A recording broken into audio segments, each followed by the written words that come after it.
Hey everyone, this is Jeanette, marketing lead at Lyft Economy. I'm here with Kevin, who is a worker owner also at Lyft and one of the facilitators of the MBA program. We're recording this quick little video just so you get the inside scoop on all things Next Economy MBA. Our cohort 11 is starting on September 19th.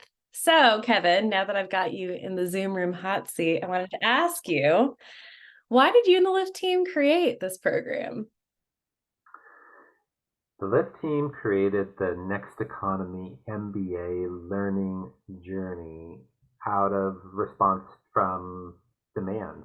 People were asking, a lot of Lyft's where many people might know that Lyft's kind of main body of work is to provide technical assistance to entrepreneurs and teams and organizations, or what we call Next Economy institutions that are starting or growing or developing benefit corporations, worker-owned cooperatives, multi-stakeholder cooperatives, nonprofits, community organizations, all with the intention of delivering needed goods and services to their community, but doing that in a way that is distinct from the norms of the business as usual economy. So how do I live within my values and operate within my values to provide goods, whether it's food or housing or services, healthcare or education or whatever it is that my community needs.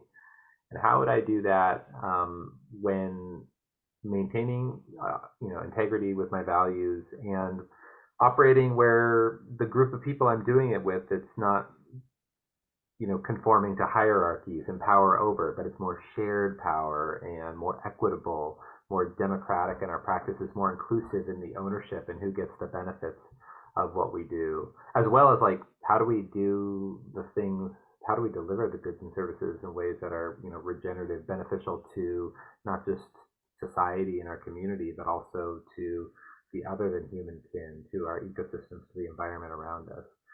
So we provide that kind of hands-on technical assistance to now hundreds of organizations for many years now. And along the way, people would come to us and say, I don't have an institution or organization. I have an idea. I haven't started. I want to start something. How can I access what you're learning about what works to kind of navigate this next economy approach to doing enterprise or to doing an organization, to delivering goods and services? How can I learn about it? How can I get involved? And so we started offering a couple of like piecemeal workshops or in a small series, which we got really good feedback on. And so we started to iterate on that. And eventually it resulted in this kind of learning journey approach, where there is a start and an end to it, but it's kind of a lifetime engagement because we continue to learn as we go. We don't have all the answers at all. And so as we learn, we get to share with participants from the past, the alumni group, and the existing cohort. So it is a cohort model because we found that learning in groups allows for a more accessible approach to sharing information and more fun. So that's kind of how it came about through popular demand. One side note, people always ask, like, what's the MBA? Why do you call it MBA?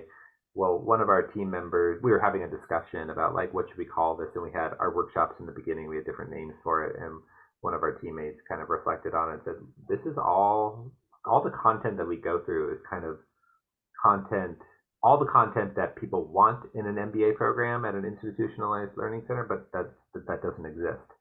And so, kind of the things that you would not find in another institutional MBA program, that's kind of like what is one take on what is the content of the Next Economy MBA.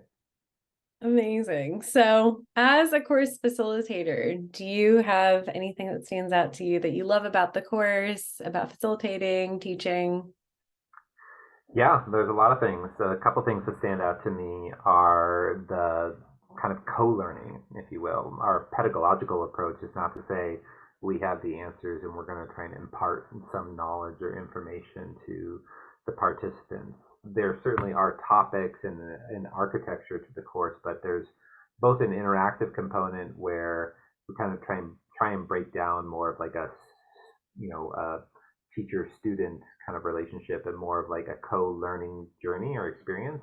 So I learn every session, every cohort. There's things that I learn not only in terms of references or resources, but from the lived experience of the participants. There's always a number of things that like, oh, I had no idea that that was possible, or that that technique was something that people were doing, or sometimes the questions that are being asked are just so insightful that they have us go together to, hey, well, let's research that and then figure that out together. So as a facilitator of a learning experience, I get to learn as well, and that's something that is a passion of mine. I also like to see what I call like some breakthrough moments, especially maybe even in the office hours as much as in the sessions, where somebody will say like, wow, this totally changed my perspective on the world. And just setting up calls with alumni and participants. I have one coming up that I'm just reflecting on in the moment, where this person is like, hey, you said somewhere in the training that this might have us consider our life path and change what we're doing. And they're in this moment where their whole life is going to change based on their experience and what they're learning. The Next Economy MBA changed their career, their calling, their vocation, with implications for the world and for their life. And that's just a beautiful experience to be witness to. Yeah, that's amazing. So for folks who are interested in hearing this, not really sure if this program's for them, what would you recommend or encourage folks to know before signing up for the course? I think everybody's in a different situation and starting at a different point. And so if there's parts of what you've heard here or you've read on our website that sound interesting, like, wow, I might be interested in that. We do create, opportunities for at no cost to have an introduction session and meet some of the facilitators and get to ask kind of your personal questions about the experience. And I love that because it gives an opportunity for somebody to really calibrate. And we're going to be honest. So there's definitely times when somebody will say, is this training appropriate for somebody like me who wants to move in my career in impact investing in this way or the other, or at this organization? And sometimes the answer is no. Like it's not. There's aspects of the program that are fit for some people, but it's not necessarily for everybody. So for anybody who is curious, I would say take advantage of the opportunities to learn more through those free introduction sessions and ask the question that you want to have addressed that might tip the scales for you, be like, this is something I want to commit to. The other thing I would say is that we've structured the learning experience to be as open-ended as possible. So we talk about something called like a lifetime membership. So if you're concerned, maybe this is for me, maybe it's not, we have a policy that if somebody begins the training and they're like, you know what, this isn't for me, there's a full refund of any tuition fees that would be available to anybody who signed up and find that it's not what they were looking for. We do ask for like a conversation. Hey, let's talk about it and find out what would make it even better for you. But that's the only semi-obligation in terms of if it turns out not to be a fit, if tuition is a barrier. And we try and make tuition not be a barrier. We value accessibility as an organization, and so we've never turned away anybody for lack of financial capacity to participate in the training. And I mentioned this idea of like this longitudinal lifetime kind of orientation. If you sign up for cohort 11 and or cohort 12 and your schedule changes, your life changes, and you can't participate in the way that you wanted to, you're welcome and invited to attend cohort 13 or 14 or 15 or 16 or all of those, because we adapt the learning experience as we learn.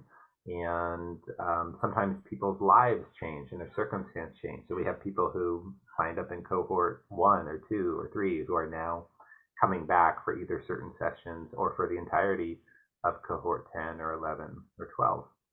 So there's little opportunity for regret, I think, if you sign up. But we do want to make sure it's a good fit for you, and hopefully, if there's parts of it that are sparking your interest, let's be in touch. Amazing. Final question has nothing to do with the Next Economy MBA, but since you're a facilitator of this course, if you could teach a course on anything truly random, any interest of yours, what would it be? Oh my gosh, yeah. I would facilitate learning around something that I'm passionate about that I guess is part of the economy in some ways, but I have a lot of passion for um,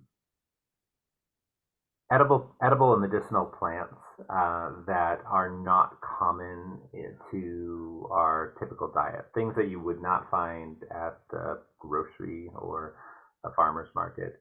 So I kind of have cultivated an arcane um, data set of plants that one can forage, or depending on what climate zone you're in or where you are in the world, but how to utilize plants for everyday needs. And it's always fun to talk about it. And that's another thing I love learning about. So if I was able to facilitate learning around something else, kind of unrelated or tangentially related to the next economy, it would be something around the ethnobotanical wonderment of our partnership with plants that are not typically considered as part of the food or the pharmacopoeia of humanity. Wow. You know that there's going to be a petition to start this course, right? That's amazing. Okay. Well, thanks for answering a couple common questions from folks. We'll put this up, but yeah, we'll have 2 free intro sessions in August. I'll put the link in this YouTube description, which I think is where this is going. But yeah, for any folks watching this that would be interested in cohort 11, that again starts on September 19th, and feel free to reach out to us if you've got any questions. Thanks, Kevin. Thanks, Jeanette.